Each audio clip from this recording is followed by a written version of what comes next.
today's rules of the road. We're talking driving in the HOV lanes. A lot of people have questions and thoughts on this. Joining us in studio, Sergeant Brian Pennings from the CHP.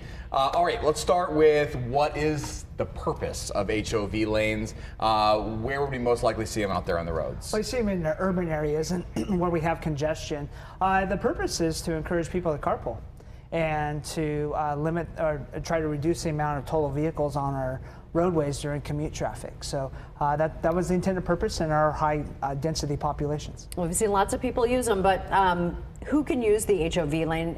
Can electric cars use them? Okay, so high occupancy vehicle means that you have to have more than one person.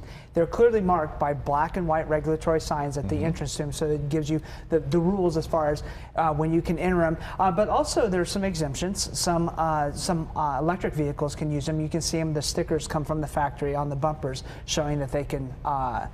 Some hybrid vehicles as well can use the HOV lane. How about motorcycles? Motorcycles can as well. They're encouraged to use the HOV lane. How much faster do the HOV lanes go, relatively speaking? Sometimes not very. There's only one of them, right? Sometimes not at all. Sometimes, sometimes it's not. It doesn't behoove you. It depends on the situation, and depending on the lane. So if there's a crash or a traffic hazard that's in the lane, sometimes it'll block it up, and so it can.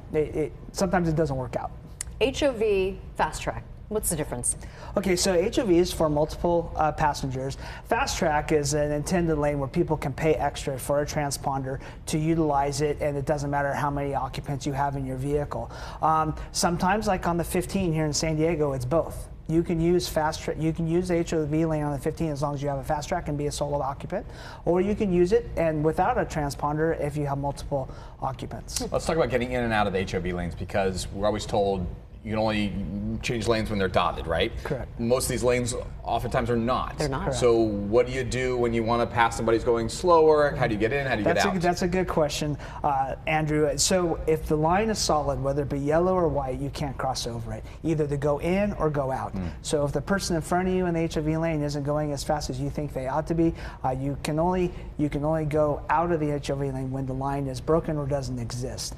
Going over a solid white line or solid yellow line to go around somebody or to get in and out of the HOV lane, that's a moving violation. Sometimes there's an exit you have to get off. What do you do in that case? So it's funny you say that. So usually your apps will tell you. Yeah. For instance, if you're on an app and you're going northbound on the 15 using the HOV lane, you need to take the 78. Well, it will have you exit about a mile and a half before, because there is no exit there as you approach 78. They'll have you get out sooner or later. So if you have the apps, pay attention, because they'll tell you when to get out of those lanes. And also, there's trailers. People are towing trailers. What about that?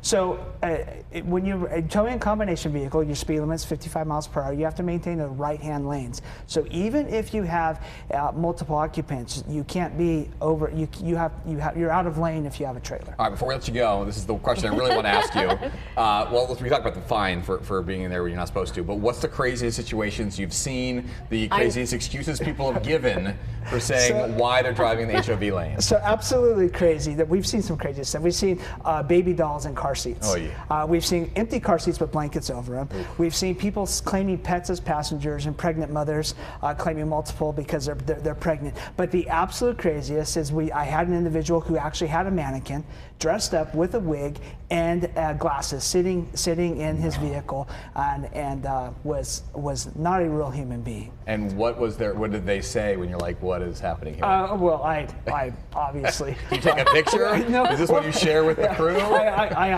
obviously stopped them for being in a carpool lane. It was obvious. The mannequin was pretty bad. Ooh. So has anybody gotten out of it? You're like, I'm pregnant.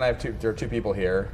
Have you ever let somebody go in that situation? There was a situation where a mother was very adamant about her belief regarding her unborn child, and I did give her verbal warning, but it is a violation. All right. Sergeant Brian Pennings, Interesting. thank you so much. Appreciate the